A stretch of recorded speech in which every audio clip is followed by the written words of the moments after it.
tonight's 7 News headlines. The Aged Care Minister's being slammed after failing to answer key questions into the sector's deadly COVID outbreak. It's been a positive day in the state's coronavirus fight, with just one new case from 32,000 tests. The driver's been killed in the second deadly crash in the airport tunnel this year. A new mum battling cancer and border bans has been flown home thanks to an act of kindness from a Sydney stranger. And heavy snows blanketing our slopes as Sydney braces for a blast of icy wind this weekend. And to tell us more about it, here's Brownie with the forecast. Oh yeah, you'll be grabbing the thickest jacket you can find, Michael. Yes, but today plenty of sunshine, but once again that bone dry westerly wind did pack some chill. Now the temperature ranged from 9.4 degrees to a maximum of 18.8. That happened by early afternoon. The westerly wind itself ranged from around 45 to 65 kilometres per hour across the basin today. It'll be a lot stronger tomorrow, and maxima generally around 18 to 20 degrees.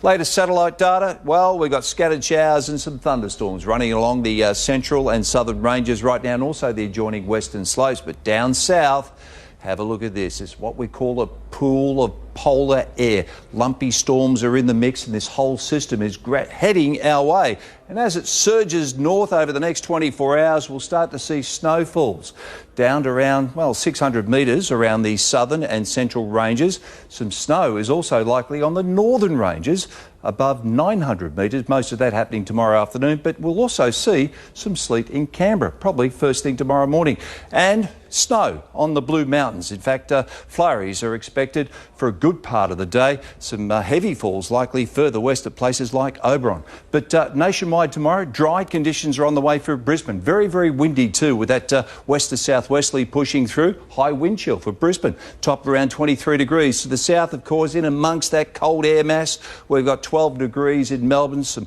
hail and thunder. Only 9 degrees expected in Hobart. Adelaide too will feel it as well. Cold, showery conditions and high wind chill, and a maximum around, well, 13 degrees. Now, a warning for damaging westerly winds falls within the yellow zones for tonight and tomorrow. Those westerlies gusting in excess of 90 kilometres per hour from time to time. We'll see the showers, of course, across the southern inland and along the western slopes and the Great Dividing Range as well. And as I mentioned earlier, snow falling down to very low levels. And, of course, that includes the Blue Mountains. Have a look at Katoomba.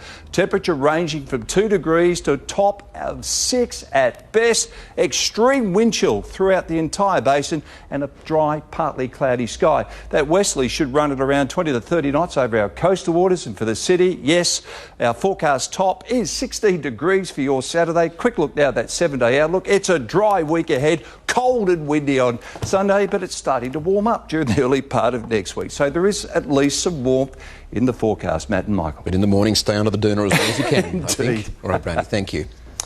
Well, for a quarter of a century, my friend and colleague Melissa Doyle has called Channel 7 home. Today, some sad news with the announcement that Mel will be leaving us. So before we go tonight, here's a look back at her wonderful career. It was with the launch of Sunrise in 2000 that the already seasoned reporter Melissa Doyle became a household name. Good morning, everyone, and welcome to Sunrise. And David Koch, good morning to you. Good morning, Mel. Melissa and David became Mel and Kochie, pioneer hosts on a humble little breakfast show with barely any budget. Sunrise wouldn't be what it is today without Mel Doyle. She was part of the founding group that sort of reimagined breakfast television.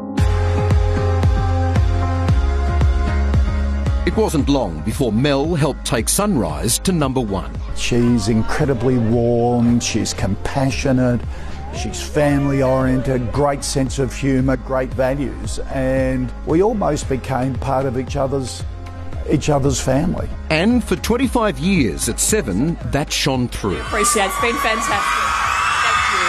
Every happy moment, every major event in the past 2 decades, Mel has been there. We have the most experienced team of reporters and experts helping us celebrate this special day. It could be an Australian TV record, but Mel, we found, has presented on every 7 News program. Mel's seen it all, she's done it all, and she's done it so well in that typical Mel way. That Mel way is calm and classy, a true professional. Why do you sometimes choose to tank? And a point of admiration. I've seen up close, co-hosting with Mel, her great appreciation of every one of you watching. We're going to miss Mel terribly, but you know what? It's going to be the viewers who miss her the most. They love her as much as we do. In Mel's own words, for half my life I've called Channel 7 home, and in that time I've had the privilege to share stories that mattered, meet incredible people and report on some of the greatest moments in history. And for that, Mel, best wishes from all of us, your TV family of 25 years. And an exciting new chapter ahead, Mel. We really do wish you well. That is 7 News for this Friday. We'll have updates for you throughout the evening. Sunrise is from 7 a.m. I'm Michael Usher from all of us here. Thanks for your company. Have a great night.